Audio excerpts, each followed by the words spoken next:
안녕하세요. 건강한 목사의 신앙생활입니다. 건강한 목사의 신앙생활은 그리스도인이 신앙생활하는 데 있어서 꼭 알아야 되거나 애매모호한 것을 성경적 원리에 맞게 적용하고 더욱 신실하게 신앙생활할 수 있도록 도와주는 코너입니다.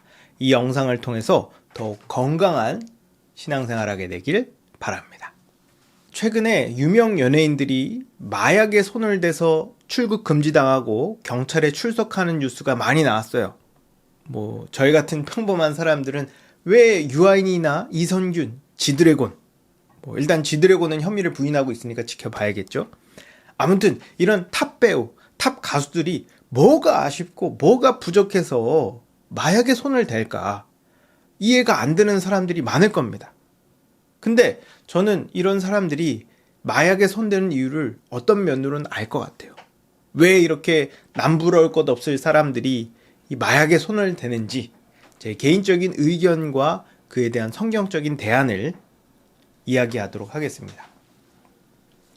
옛날에는 가수나 배우 같은 직업이 사회적으로 그렇게 명예로운 직업은 아니었어요.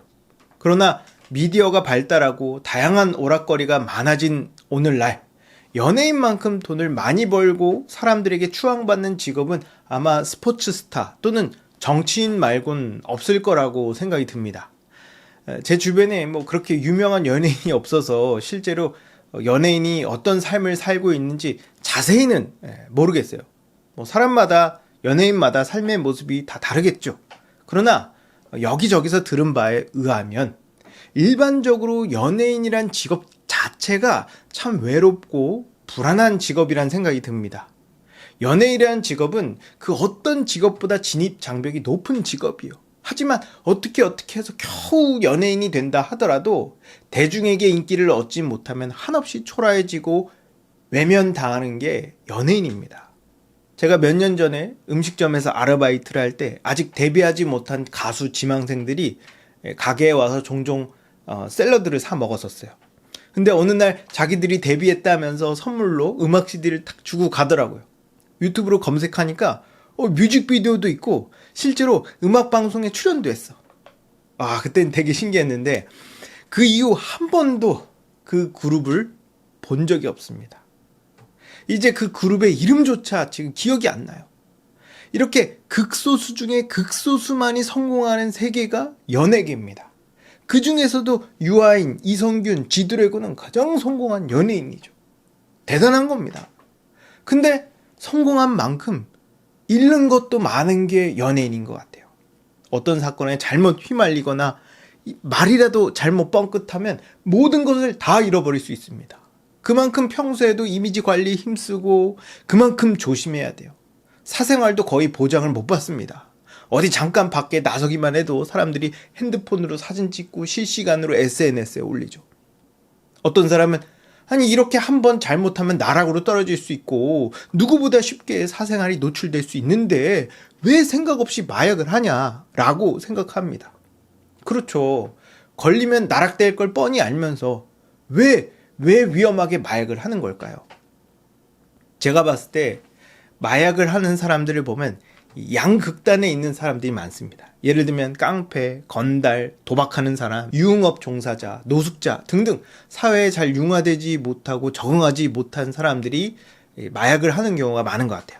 또 반대로 굉장히 성공한 사람들, 재벌, 정치인, 의사, 스포츠 스타, 유명 연예인 등등이 이 마약을 많이 하는 것 같습니다. 물론 이 중간에 있는 사람들도 마약을 많이 해요. 하지만 이 양극단에 있는 사람들이 비율상 더 많은 것 같습니다. 왜 그럴까? 그 사람들은 지금보다 삶이 더 나아질 거라는 어떤 기대나 희망을 발견하지 못하기 때문이에요. 음지에서 생활하는 사람들 중에 이미 그 삶에 너무 깊게 빠져서 평범한 생활 자체가 불가능한 사람들이 많습니다. 우리같이 평범한 사람들은 하루 종일 뼈 빠지게 일해야 겨우 20만 원 벌어요. 하지만 이 음지에 있는 사람들은 불법적인 건 한두 시간만 하면 수백만 원을 법니다. 그러니 이 음지에 있던 사람들이 평범한 직업을 가지면 전혀 삶의 만족감을 못 느낀다고 그래요. 그래서 다시 음지로 돌아가는 경우가 많다는 얘기를 들었습니다. 이런 사람들은 이미 자기 인생이 망가질 대로 망가졌기 때문에 다시 떳떳하고 보람된 삶을 살 수 없을 거라는 생각이 있어요. 그러다 보니 돈을 벌면 온갖 향락에 사용하는 겁니다. 그렇게 자극적인 쾌락을 쫓다가 결국 마약까지 손대는 거예요. 극과 극은 통한다고 정상에 있는 사람들도 비슷합니다. 이미 어렸을 때 남들이 원하는 모든 것을 다 가졌어요. 특히 톱 연예인들은 20대 초반에 돈과 명예와 인기까지 다 가집니다. 인생을 80까지 산다고 하면 인생의 4분의 1쯤에 인생의 정점을 찍은 거예요. 더 이상 올라갈 곳도 없어. 저는 명예도 없고 권력도 없고 인기도 없고 돈도 없습니다. 그러다 보니까 돈, 명예, 인기, 권력이 있으면 얼마나 좋은지 잘 모르겠어요. 좋은가? 하지만 오늘날 많은 사람들이 돈, 명예, 권력이 있으면 인생이 행복할 거라고 생각합니다. 그쵸? 먹고 살 걱정하지 않고 하고 싶은 거 마음껏 하고 먹고 싶은 거 다 먹고 사람들이 사랑해주고 해외여행도 가고 막 생각만 해도 좋죠. 아마 정상에 오른 사람들도 우리같이 평범했을 때는 그렇게 생각했을 겁니다. 근데 막상 정상에 올라와 보니까 별게 없는 거예요. 물론 좋죠. 그러나 그 성취감, 그 만족감, 그 행복감이 오래 못 가는 겁니다. 그나마 우리같이 평범한 사람들은 아직 그 정상의 맛을 못 봤기 때문에 열심히 살면 언젠가는 누릴 수 있을 거라는 꿈과 희망을 가지고 있어요. 그 과정 중에서 약간의 성취감과 만족감을 누리기도 합니다. 그러나 이미 정상에 오른 사람들은 이런 희망이나 만족이 없는 거예요. 있더라도 그렇게 만족스럽지 않은 거죠. 오히려 불안함과 두려움을 더 느낄 겁니다. 지금 가지고 있는 것을 잃어버릴까봐. 본인도 본인 스스로를 너무 잘 알고 있거든요. 자기가 이 자리에 온 게 순전히 자기 능력이 아니라 여러 가지 우연이 겹쳤다는 걸 압니다. 자기가 정상에 있을 시간이 얼마 남지 않았다는 걸 알아요. 자기가 별거 아니라는 걸 대중들에게 들키는 게 너무 두렵습니다. 그렇다고 이런 고민을 누구에게 털어놓을 수도 없어. 누가 그걸로 협박하거나 기사로 내면 어떡합니까? 아무도 믿을 수 없는 거예요. 이런 무료함과 허무함, 불안함과 외로움을 떨쳐내기 위해 이것저것 하다가 결국 마약에 손대는 거라고 저는 생각해요. 너무 불쌍하고 안타깝죠. 저는 정말 많은 유명인들이 겉으로는 멀쩡해 보여도 극도의 불안감과 외로움을 겪으며 아무 소망 없이 인생을 살아가고 있다고 생각합니다. 그걸 어떻게 합니까? 이미 성경은 수천 년 전에 인생의 허무함에 대해 이야기했어요. 전도서 1장 1, 2절을 보면 이렇게 말해요. 다윗의 아들 예루살렘 왕 전도자의 말씀이라. 전도자가 이르되 헛되고 헛되며 헛되고 헛되니 모든 것이 헛되도다. 여기서 전도자는 솔로몬 왕입니다. 솔로몬 왕은 이스라엘 역사상 가장 평화로운 시대에 가장 지혜롭고 가장 부유한 왕이었어요. 근데 이런 아무런 근심과 걱정이 없을 것 같은 이 솔로몬도 삶의 허무함을 느꼈습니다. 그래서 솔로몬은 오직 솔로몬만 할 수 있는 어떤 실험을 해요. 그게 뭐냐? 인간이 기쁨과 만족을 누릴 수 있을 만한 모든 것을 다 해보는 겁니다. 전도서 2장에 보면 솔로몬이 뭘 했는지 구체적으로 나와요. 막 크게 사업도 벌려보고 많은 여자와 잠자리도 하고 취미 생활도 하고 맛있는 것도 많이 먹고 모든 사람이 동경할 만한 최고의 경험들을 다 해봅니다. 그리고 마지막에 이렇게 결론을 내려요.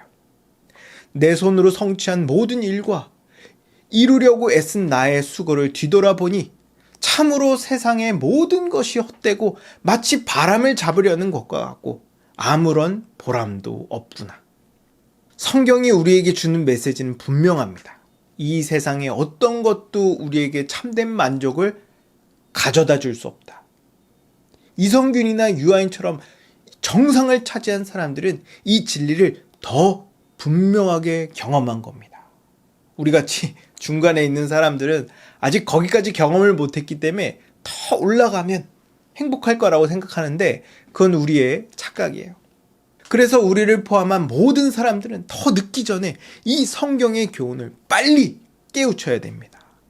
하나님 외에 그 어떤 것도 우리에게 참된 만족을 가져다 줄 수 없어요. 마지막에 솔로몬은 전도서의 결말을 이렇게 냅니다. 전도서 12장 1, 2절을 보면 너는 청년의 때에 너의 창조주를 기억하라. 곧 곤고한 날이 이르기 전에 나는 아무 낚시 없다 라고 할 해들이 가깝기 전에 해와 빛과 달과 별들이 어둡기 전에 비 뒤에 구름이 다시 일어나기 전에 그리하라. 저는 오늘날 많은 사람들이 우울증에 빠지고 자살하며 마약을 하는 이유는 하나님에게서 인생의 의미를 찾지 않고 다른 것에서 삶의 의미와 가치를 찾으려 하기 때문이라고 봅니다. 너무 분명하지 않나요? 아니면 유아인과 이성균 같이 성공한 사람이 왜 마약에 빠집니까? 이렇게 성공한 사람조차도 우울증에 빠지고 마약에 빠진다면 도대체 우리는 어디서 삶의 만족과 기쁨을 찾을 수 있겠어요? 어느 날 예수님께서 사마리아를 지나가고 계셨어요. 예수님은 어떤 사마리아 여인에게 물 한 잔 달라고 말씀하십니다. 그러자 그 여자는 왜 자기에게 말 거냐고 퉁명스럽게 대답했어요. 예수님은 그 사마리아 여인에게 이렇게 말씀합니다. 만약 네가 너에게 물 달라고 한 사람이 누군지 알았더라면 오히려 나한테 물을 달라고 부탁했을 거다. 그리고 이어서 내가 주는 물을 마시는 자는 영원히 목마르지 아니하리니 내가 주는 물은 그 속에서 영생하도록 솟아나는 샘물이 되리라 라고 말씀하십니다. 성경은 오직 예수님 외에 다른 걸로는 우리가 절대 참된 기쁨과 평안과 화평을 누릴 수 없다고 단언합니다. 물론 돈과 권력과 명예, 술, 맛있는 음식, 집, 마약 같은 것이 우리에게 어느 정도 만족을 줍니다. 하지만 다 일시적이에요. 그러나 예수님께서 주시는 만족은 절대 마르지 않습니다. 오히려 해가 거듭될수록 그 기쁨과 평안과 화평은 커져요. 다른 사람은 모르겠고 일단 저는 그 기쁨과 평안과 화평을 누리고 있습니다. 그리고 제 주변에 예수님을 잘 믿는 사람들도 그 화평을 누리는 것 같아요. 얼핏 보면 가진 게 쥐뿔도 없는데 삶의 만족도가 굉장히 높습니다. 아니 어떻게 이럴 수 있는 걸까요? 나와 하나님과의 관계가 회복되고 끊임없이 하나님으로부터 하나님의 은혜와 사랑과 능력을 공급받기 때문입니다. 로마서 14장 17절에 보면 하나님의 나라는 먹고 마시는 것이 아니요 오직 성령 안에 있는 의와 평강과 희락이라고 말해요. 하나님을 믿는 사람은 이 통장 잔고에서 기쁨과 평안을 누리지 않습니다. 무한하신 하나님과의 관계에서 기쁨과 평안을 누려요. 그러니 여러분, 더 이상 돈과 권력, 명예, 인기 같은 것에 여러분의 인생을 허비하지 마십시오. 저는 돈 벌지 말라는 말을 하는 게 아니에요. 높은 자리에 오르지 말라는 말을 하는 게 아닙니다. 이런 거에서 만족을 얻을 수 있다는 생각을 버리라고 말하는 거예요. 우리의 진정한 만족은 하나님 한 분뿐입니다. 솔로몬 왕은 전도서를 이렇게 마무리해요. 일의 결국을 다 들었으니 하나님을 경외하고 그의 명령을 지킬지어다. 이것이 모든 사람의 본분이니라. 우리가 이 세상을 정말 의미 있고 보람되게 사는 유일한 방법은 우리가 만들어진 그 목적대로 사는 거예요. 하나님은 우리를 만드신 분이고 성경에 우리가 누구고 어떻게 살아야 되는지 아주 분명하고 명확하게 말하고 있습니다. 이대로 살면 우리는 더 이상 먹고 마시는 것에 집착하지 않고 일평생을 아주 만족스럽게 살 수 있어요. 그러니 여러분 꼭 예수 그리스도의 십자가 복음에서 삶의 의미와 소망을 발견하시기 바랍니다. 이 소망은 음지에 있는 사람에게도 정상에 있는 사람에게도 다시 새 삶을 시작할 수 있게 만들어줘요. 그러니 절대 인생을 낭비하거나 포기하지 마시기 바랍니다. 복음으로 다시 시작하십시오. 이렇게 복음으로 삶의 의미와 목적과 보람을 찾는 여러분 되기를 주님의 이름으로 축복합니다.